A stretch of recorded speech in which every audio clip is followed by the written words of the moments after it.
Hey guys, I'm Jen Carter and I'm the founder and director of the SpaceTrek program. We are so excited to be here at West Virginia Wesleyan College this summer of 2026 with 24 awesome girls.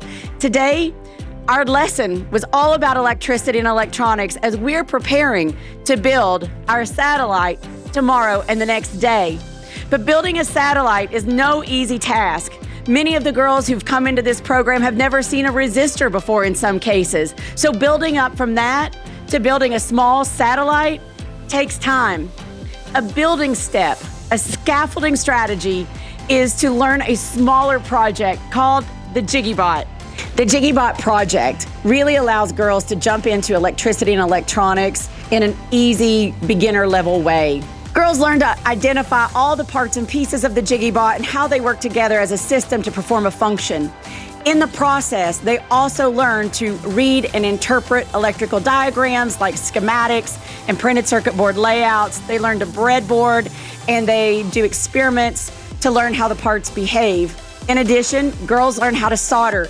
They all solder their own JiggyBots and then have a very fun and competitive race. Our winner today, Felicity, won the JiggyBot race, but every girl today was a winner. It feels really surreal, I guess, because, I just never thought I'd get to a place like this because, most of the time it's, getting rejected, you feel down and you don't feel like you can do it, but I'm really glad I got to be here.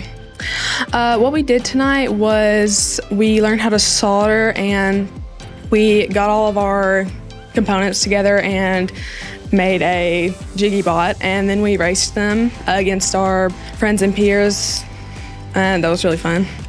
I determined what I wanted to do with my JiggyBot. I just bent the legs around and kept testing it until I got a design that worked for me. It felt great to win the final because I didn't expect it to be much, hence the name Plain Jane, and I didn't put any decorations on it, kind of thought I was going to lose, but I'm really happy that it did win. It's really nice to have everyone cheering for you, like they're really proud of you and they're happy that you're here and doing what you're doing and just doing it well.